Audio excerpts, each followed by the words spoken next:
Welcome back. We're getting a look now at the breakdown of crimes in Northport. The city releasing its 2017 annual report, which outlines interactions that the department had with the public, everything from traffic crashes to drug overdoses. ABC7's Christopher Brantley breaks it all down for us. For the third year in a row, the city of Northport has released its annual report. And among other things, it shows a decrease in overall crimes. The report is full of numbers. In total, there were 895 crimes committed in 2017. That's down from 955 the year before. I would like to credit that probably towards the technology of today. Captain Chris Morales says more people are aware of ever-present cameras and social media. The department posts some crimes online, and that's led to dozens of cases being solved. If you live here in Northport, if you're from around this area, and we put your photo out there, almost every single time we're able to identify the folks.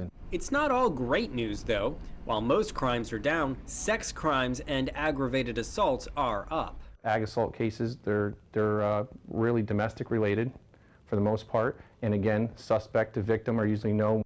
Traffic crashes, too, are increasing, a total of 1,274 last year. The reason for both increases in assaults and crashes, says Captain Morales, more drivers on the road. Here in the city, we're seeing rapid growth. Of course, you all know with the Atlanta Braves coming into town, the West Village's rapid growth up north. Response to resistance is virtually unchanged year over last. Use of canine once, taser 9 times, pepper spray 3 times, and use of hands 37 times. One very important number for the department is the number of cases closed. The FBI gives a benchmark number of 48%, but Northport did 49%. One help for that is Northport's new tip app. We're getting more than hundreds of tips every year that are now coming in that people see things, maybe they don't want to give their name. It's an easy way to send a text. Now, for that tip app, you can find it on your app store, both iPhone and Android. Just search NPPD Tips. In Northport, Christopher Brantley, ABC7, your Suncoast News. Okay, thank you so much, Christopher. A Sarasota man has been indicted for having more than 2 tons of explosives. Mark Levine is facing 3 counts of possessing explosives as a convicted felon, 2 counts of improper storage of explosive materials, and 1 count of possessing ammunition as a felon. The indictment says Levine had more than 4,300 pounds of quick match, an explosive fuse, and nearly 900 rounds of ammunition when law enforcement showed up to his home. Levine was reportedly storing them inside a shed outside of his house and in a nearby storage unit. We spoke with the manager of the Pelican Cove community where Levine lived, who says there was unmarked police activity in the neighborhood last week, but he did not know why. I was a little shocked to hear that we had that type of activity on our property.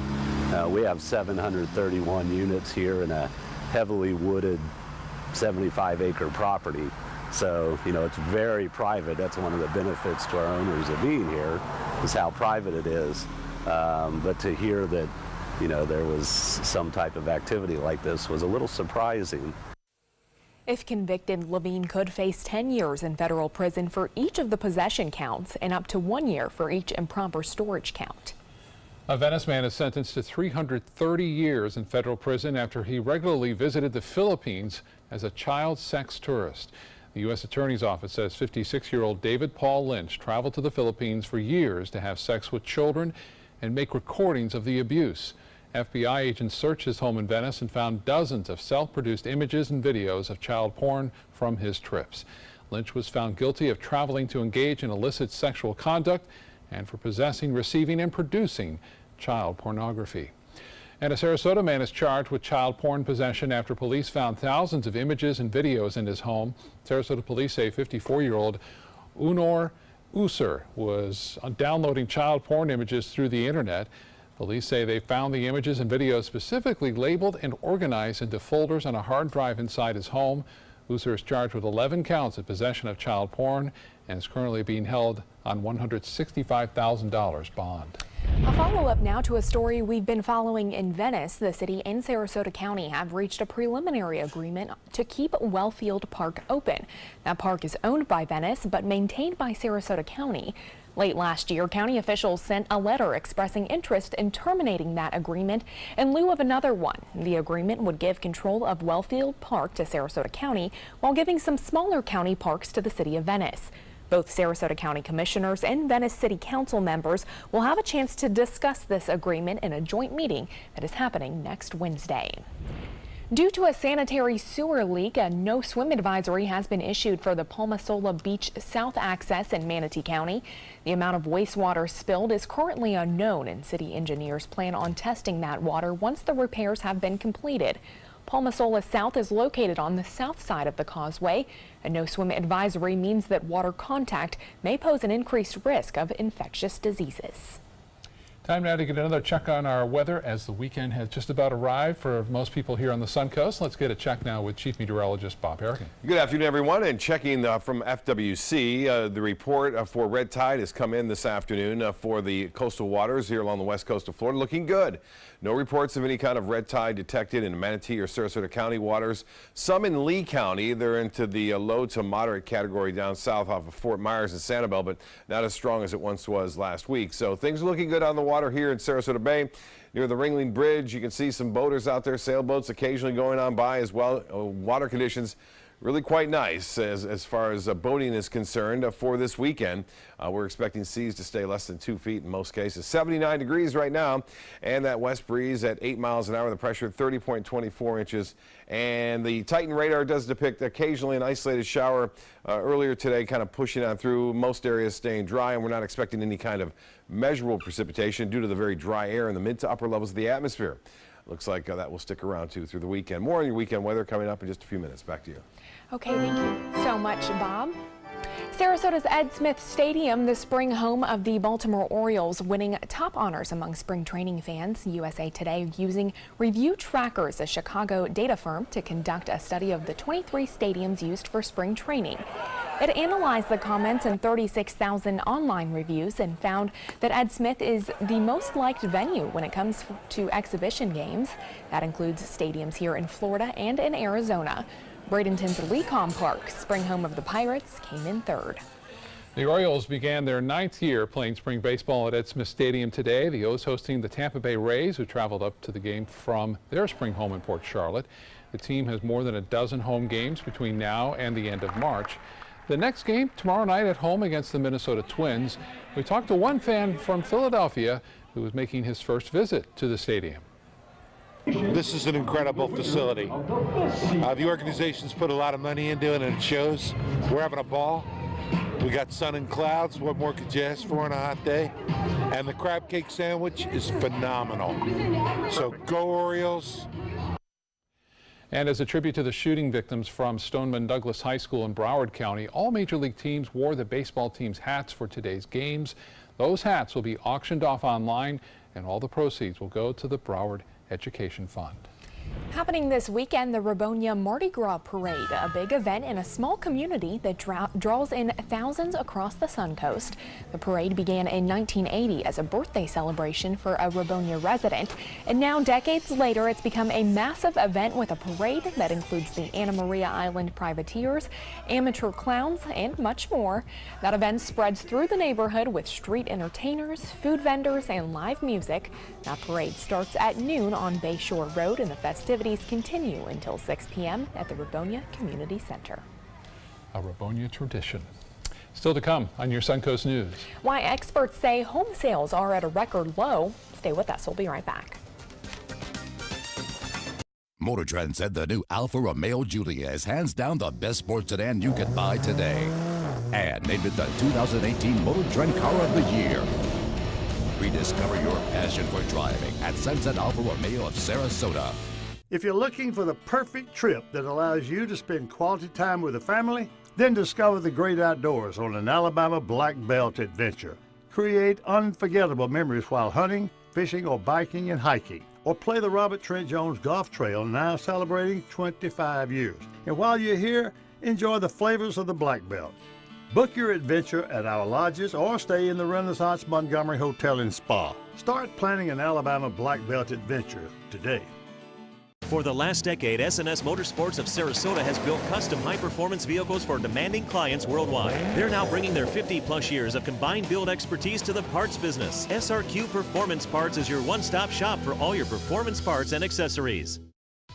Head over to Sunset Dodge Chrysler Jeep Ram in Sarasota, where you'll always get better prices and a bigger selection, like the area's largest selection of new 2018 Jeep Wrangler JLs in stock now. Or get the most awarded SUV of all time, a new Jeep Cherokee, for as little as $19,999. Find the path to your next great adventure in the all-new Jeep Compass for just $18,999. Better prices, bigger selection. Go to Sunset Dodge Chrysler Jeep Ram in Sarasota. Loaded with big laughs, colorful characters, and the songs that made the 20s roar, Bullets Over Broadway is bringing musical theater back with a bang. Your attendance is requested at the Players Center for this wild Broadway musical opening February 21st. Call the Players at 365-2494 or visit the website at theplayers.org. This is one Broadway show that is sure to knock 'em dead. This is the story of a boy who is very sensitive to lights and sounds.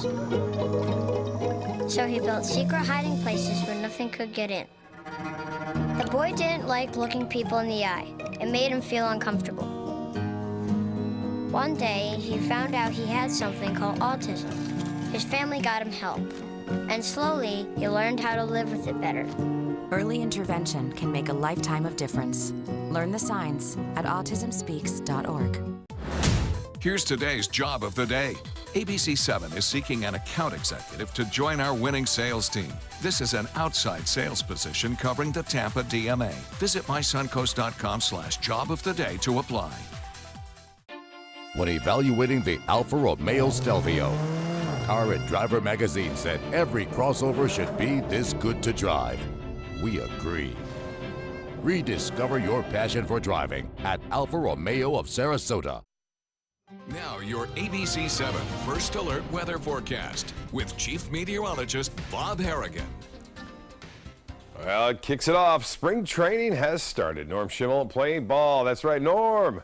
And landing right there with the Orioles parachute, right? Perfect landing as well. And perfect weather. Casey Key for the beaches, not just for baseball, but a lot of people like to go to the beaches too and do some boating out there, and the weather couldn't be any better. And it was a result of high pressure, which continues to dominate our weather and has done so all week long and will continue to do so through the weekend. So if you had to work all week and now you get the weekend ahead of you, it looks to be pretty good. And we've had several weekends in a row now that the weather has been pretty nice. You can see not nice up in Vermont, New Hampshire, Maine, some freezing rain there, rain through New York and Pennsylvania, stretching all the way down to Texas tonight, especially into northern Arkansas and southern portions of Missouri, where there are flood warnings still remaining in effect for places like, again, near Memphis, stretching off to central Arkansas. Winter weather advisory, Omaha, just north of Kansas City. There could see some ice storm there for us. A few showers, spotty showers possible along the west coast of Florida, but a warm weekend, not record-breaking. It doesn't look like right now. We will see temperatures still in the low 80s, maybe some mid-80s well inland. A few showers possible every afternoon, and those showers will be very light because of the dry air in place in the upper levels of the atmosphere, and slightly cooler temperatures are anticipated on Friday of next week, and not so much again throughout the weekend. We'll see that dry air in place as high pressure continues to just sprawl across the entire region at the surface and in the upper levels of the atmosphere. So a double stacked high pressure ridge, meaning things are pretty quiet, pretty tranquil around town. 79 degrees, the dew point temperature at 67. We have a west wind, the sea breeze kicking in, the pressure 3024. That is on the rise in the high today. Again, 87 degrees, breaking a record. The dew point temperature 63. Jacksonville, actually I got to check that. That's not a record. That was from yesterday, 87 yesterday. So the National Weather Service a little late in updating that. 66 in Miami, a dew point temperature there. High in Sarasota at 67 and Orlando at 62 degrees. Forecast is showing that southeasterly wind flow again, bringing the possibility of some isolated showers every afternoon. It looks like on Saturday, Sunday. Sunday maybe a little bit more so as some more moisture comes in out of the south and southeasterly flow around that periphery of a high pressure ridge. And then to the west and north of us we go. All that moisture continues to stream into Illinois, Indiana, and Ohio over the weekend. So more clouds, more rain anticipated for those folks, which they don't need it because flooding is really a serious situation going on right now in northern Indiana, stretching all the way down into Arkansas. Bitterly cold temperatures over the northern plains will turn a little bit warmer there. So instead of the teens, they'll be in the mid-20s. 44 for a high in Cleveland, and Washington getting up to 60 degrees. So pretty warm over the southeast. And long-range models continue to show the cold air is staying well to our north, at least for a little while. Southeast winds turn to the southwest at 5 to 10 knots, and seas will be 1 to 2 feet with a light chop out there. The 7-day forecast shapes up like this. Temperatures staying in the low 80s right through Thursday. A 20% chance for a shower or two on Thursday and Friday. And then we will see a 30% chance for some morning showers on Sunday. Didn't get a chance to go out there fishing, but a lot of people did. And got to look at the fish caught. Just some of the photos sent in. Yes, they're still out there, triple tail. This has been the year for triple tail. Photos all the time of these guys, and they're still out there, so appreciate the photos sent in. And this one from Captain Brian Marcin. Look at the size of that snook. That's from Breakwater Charters. Yeah, 3 people holding that, and that's out of the slot, believe me. But it doesn't matter because you have to throw them all back in right now. The season starting March 1st for snook. And then Captain Rick Grassett, who was out over the weekend using artificial lures and fishing at night. A lot of times those snook will bite near the lights near the docks, and that's when tight lines. And appreciate that photo. And Coach Steve Herrick. Steve Herrick out there catching a pompano, at least his client did right there. Beach Fishing Adventures. He was catching bluefish, pompano, and he said he saw a couple of snook, and he's still inviting me out to go and catch my first keeper snook. I've never done that before, so we'll see if that plays out. I'll be fishing this Sunday too, so it looks to be pretty good weather for that. Maybe I'll make a story out of it. We'll show it on Wednesday. If I don't catch anything, you won't see a story. Well, that's how we'll know, right? Right, that's right. At least you're out there fishing. I mean, yeah, it should be a win nice. right there. Absolutely. Yeah. Yeah. All right. Okay, thank you so much, Bob. Time now to check your first alert traffic for the drive home. We are seeing some backups in downtown Bradenton on US 301 near Martin Luther King Jr. Avenue, so keep that in mind if you're heading throughout that area. Scott?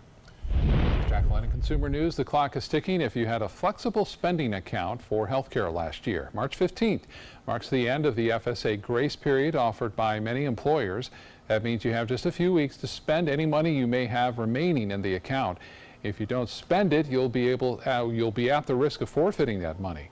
Check your FSA account to see if the deadline applies to you. There are employers that allow you to carry over or roll over to the plan for next year. For more information on items and expenses that you're eligible, visit fsastore.com. If you want to sell your home, there's not a lot of competition right now, but there also aren't many buyers. Existing home sales fell 3.2% in January from the previous month, according to the National Association of Realtors. That's also down 4.8% from a year ago. Experts say part of the problem is houses are getting expensive, with many selling above asking prices. Mortgage rates are also climbing, and analysts say that makes it unattractive for homeowners to give up their existing mortgages. In January, there were just 1.5 million homes for sale, the lowest number since 1999. Well, entertainment news is next. Stay with us. Thousands of award-winning Honda SUVs are on sale from $189 a month during the Honda President's Day sales event. You've got to see these SUVs. Get a surprisingly spacious 2018 HR-V, $189 a month, or step up to Pilot for $289 a month with available seating for 8. Plus, we have Motor Trend's SUV of the Year, the 2018 CR-V, and Ridgeline, a Car and Driver's 10 Best, all on sale for up to $3,805 less than the competition at your local Honda dealer. My name is Stefan Campagna. We're Ben Gates and Dramus, and here is your law tip of the week. If you've been arrested in the state of Florida, the state attorney's office is already working on your prosecution. It's time to work on your defense. So give us a call. We've got your back. Tickets are going fast for My Hometown Fest, Saturday, March 3rd from noon to 5 at Nathan Benderson Park. Enjoy foods from 40 area restaurants, 40-plus craft beers, live music, and lots of fun. Get your tickets today at myhometownfest.org. It's been about a month, and I can honestly say I've seen the change in me. I went from being a depressed girl who didn't want help to this happy, caring girl who loves helping other people. I just really hope that people that went through what I went through get the help that they need, because their story is important and they are loved. Thank you so much for everything.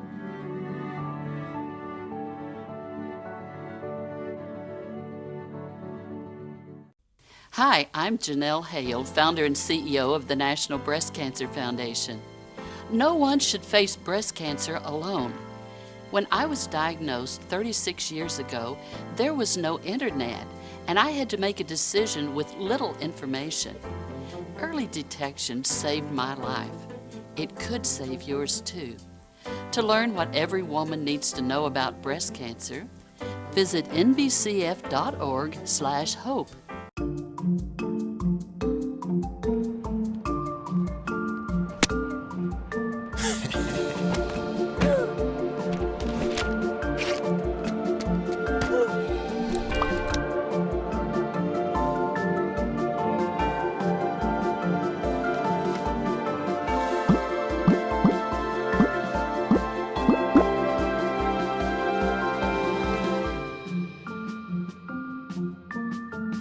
Get all the local information you need before you leave home in the morning. Watch Good Morning Suncoast weekdays on ABC 7 to get breaking news, plus first alert, weather, and traffic focused on where you live. ABC 7, we're here for you.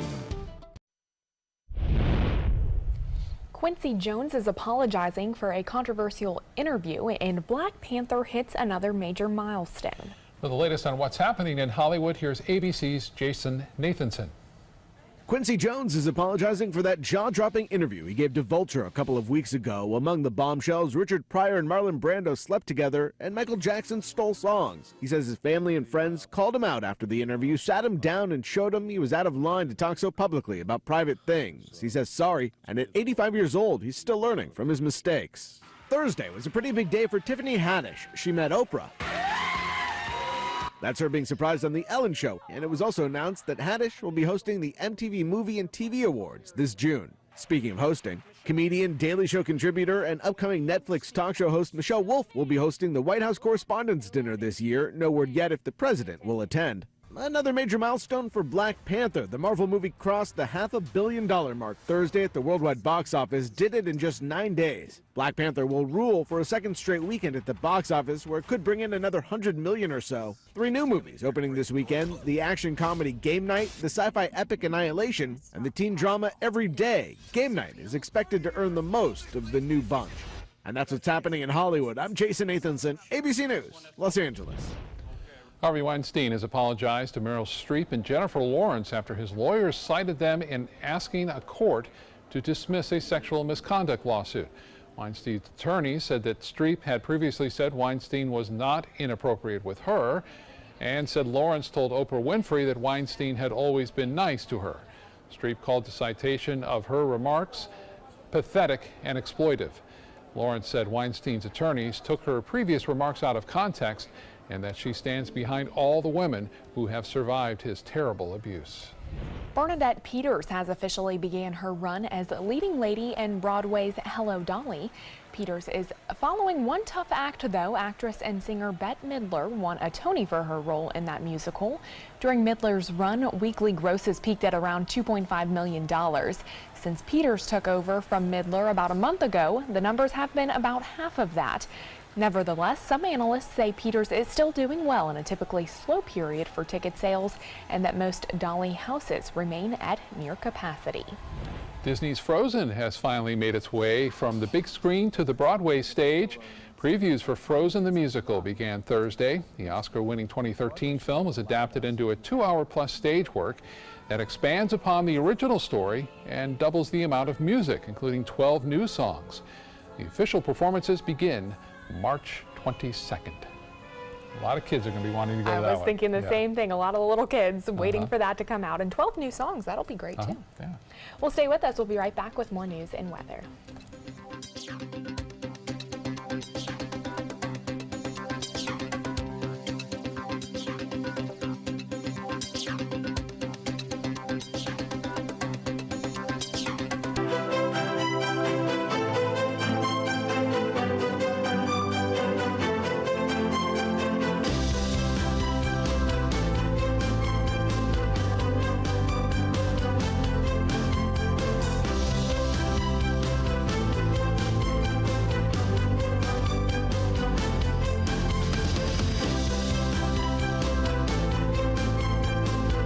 Rugs as Art, Sarasota's only area rug superstore.